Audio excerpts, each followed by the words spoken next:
I'm Barbara Kaufman, Executive Vice President and COO at Newark Regional Business Partnership, and we're delighted to welcome you this afternoon to NRBP's Nexus Networking.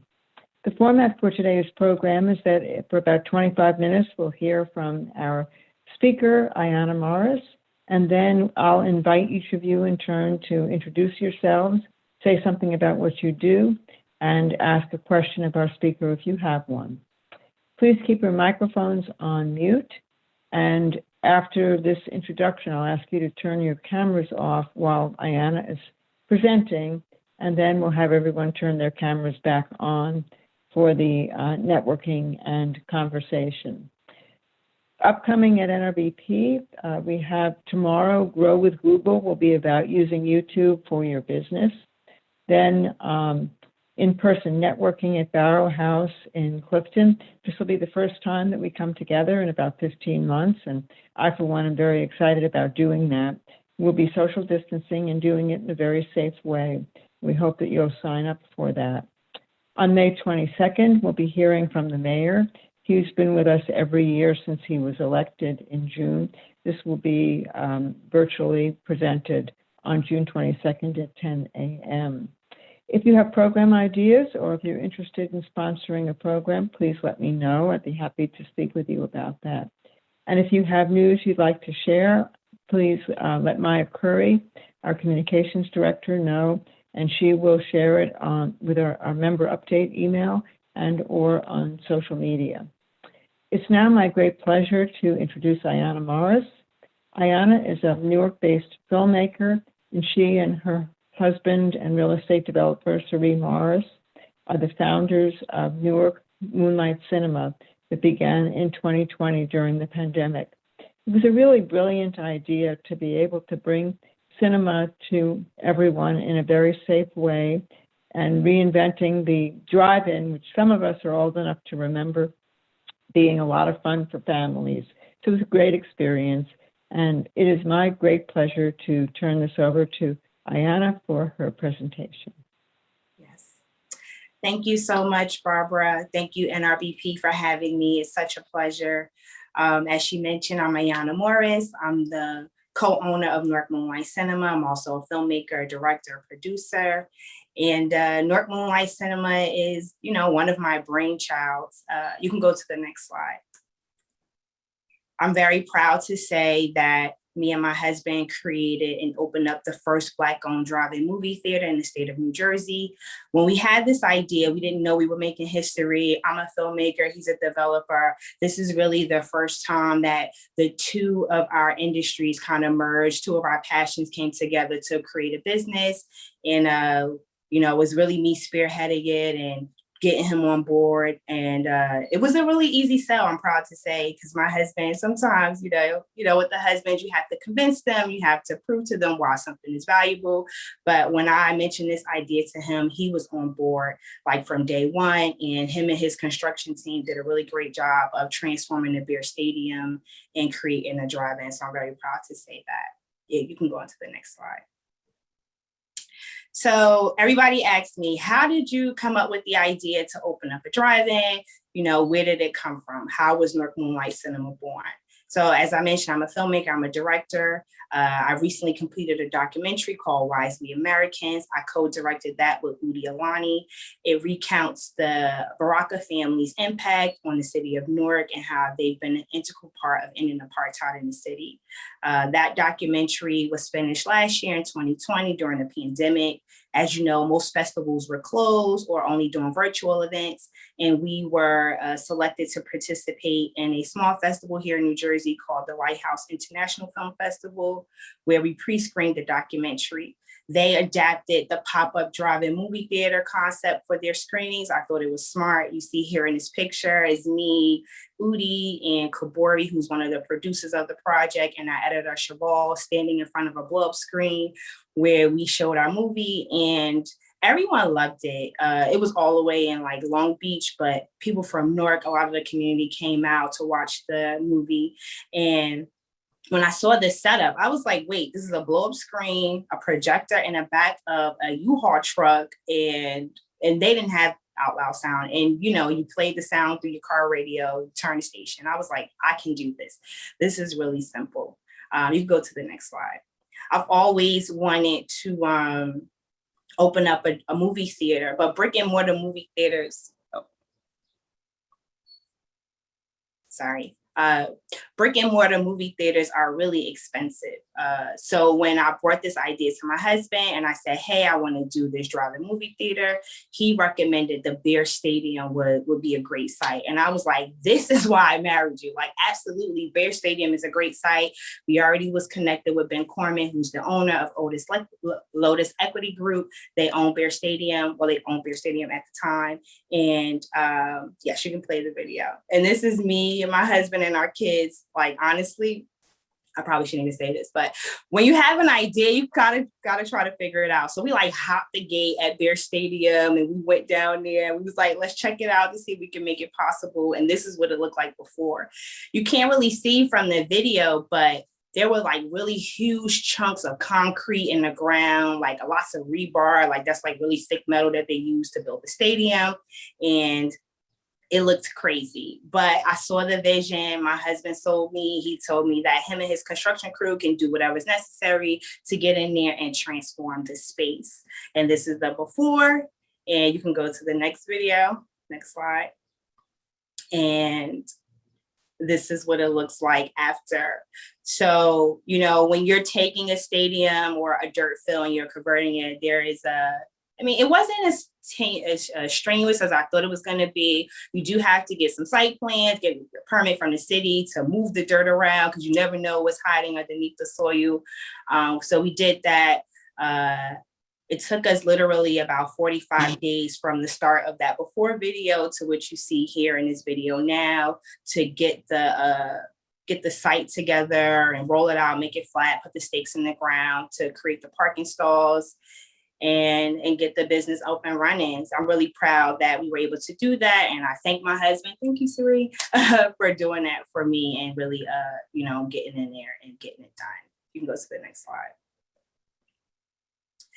So opening day, right? So as an entrepreneur, no one really knows. Everybody, once you see the success, is usually like people think it's like overnight success, but no one knows the story behind the grind.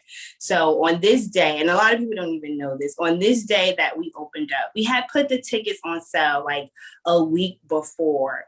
And the tickets were moving so slow. Like our car capacity at Bears was like 385 cars.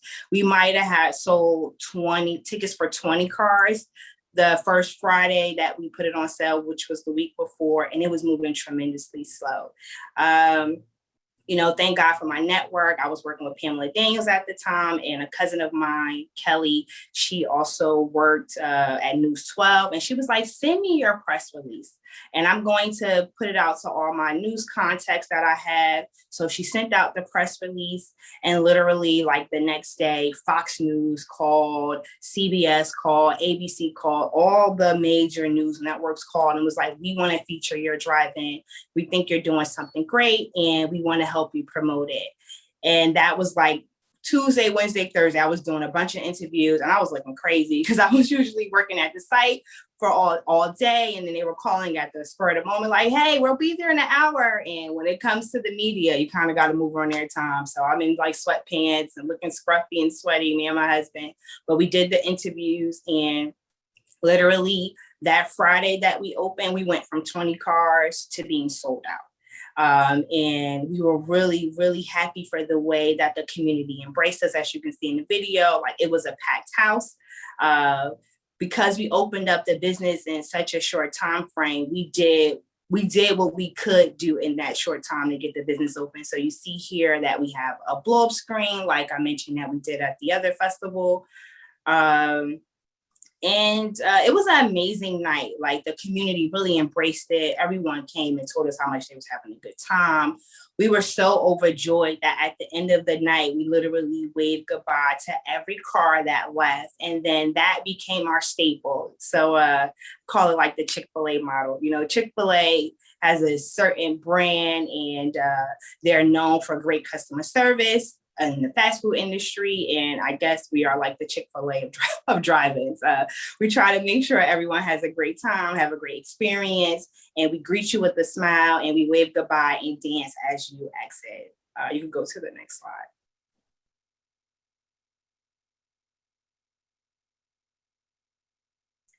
So that because this is NRBP, and I know they do a lot of work around entrepreneurship development, I did want to kind of throw in a term that I've learned throughout building this business, and something that I had to adapt to as an entrepreneur, which is the minimum viable product.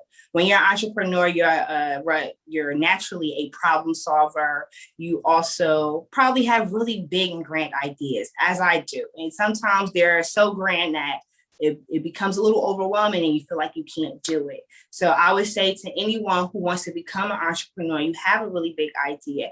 What is your minimum viable product? And what is the bare minimum you can do to test your business, to test your product, to make sure that you have a customer or that there's a demographic out there looking for whatever you're trying to create?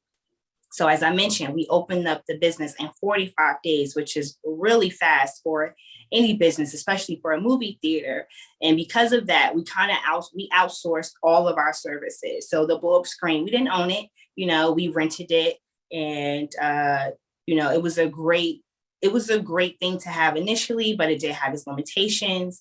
And because of all the press we were getting, because the community really supported us and so many people were attending the drive-in, Amazon called us and was like, hey, we're doing with Michael B. Jordan, we're partnering with drive-ins across the country, and we're buying out the theaters and we're offering free screenings. We would love to work with you.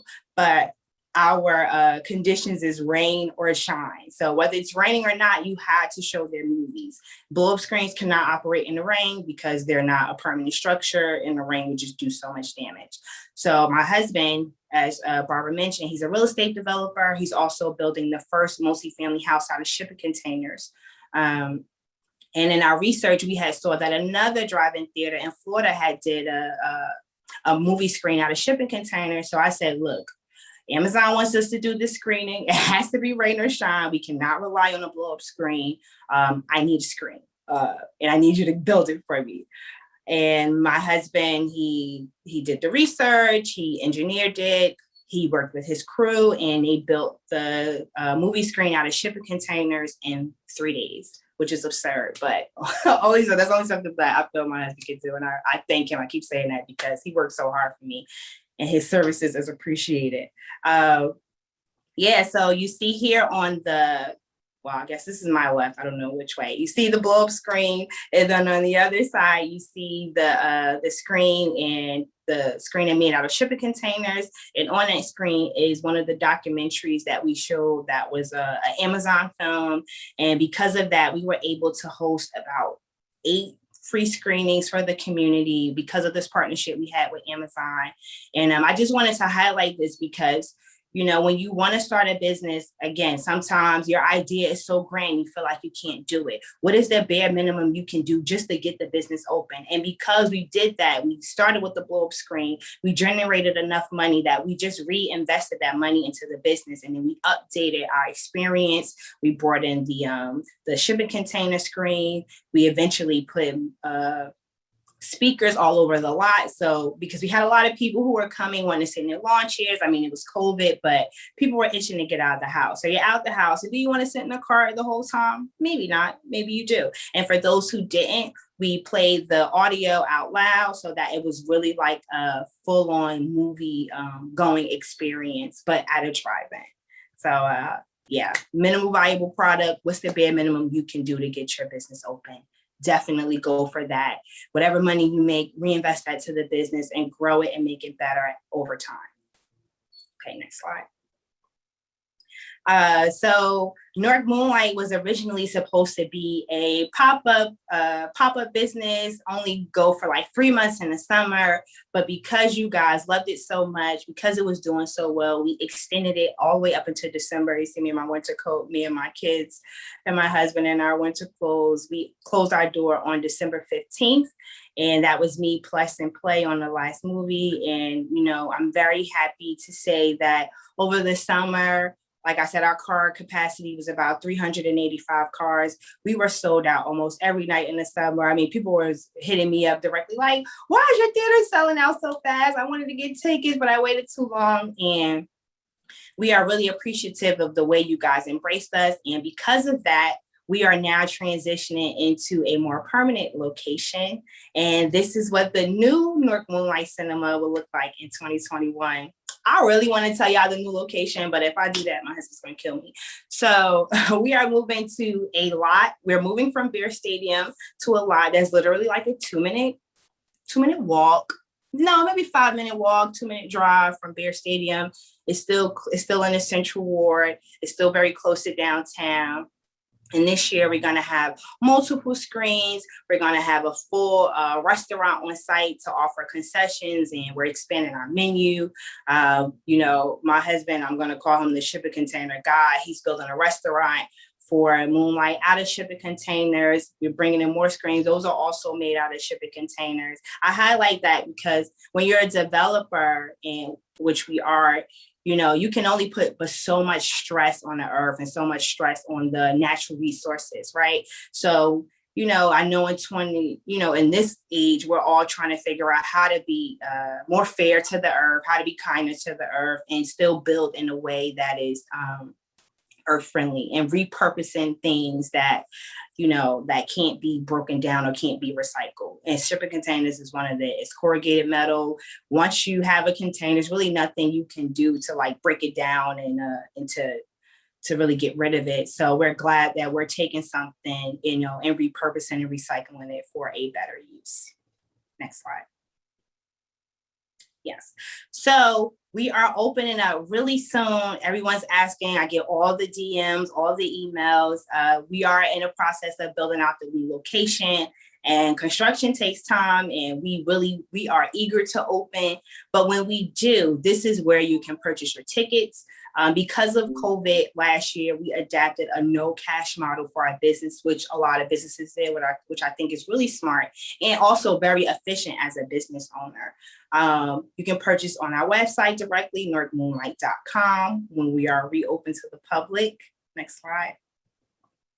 And also with our no contact model, our food purchasing system is also contactless. So we partner with a company called Fan Food, and they offer digital purchasing through your cellular device. Oh my God, I sound like an old person when I said that. Through your cell phone.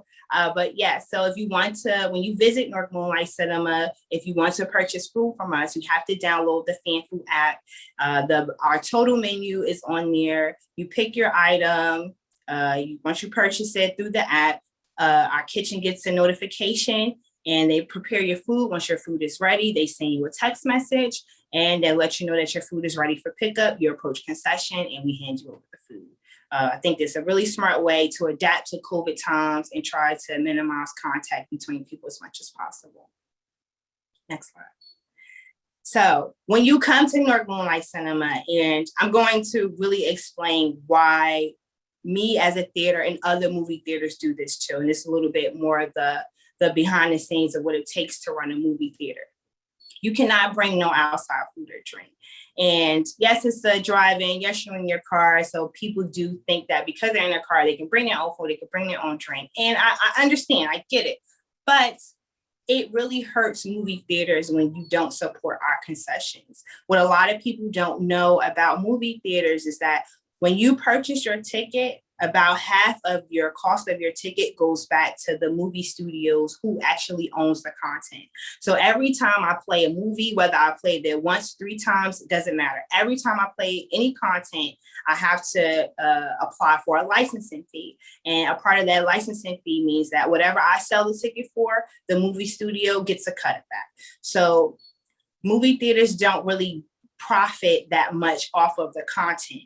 They really profit off of the concession. And even me, before I opened up a movie theater, I always wondered, like, why are concession prices so high? Why does it cost $6 for a large soda when it really should be probably $2, right?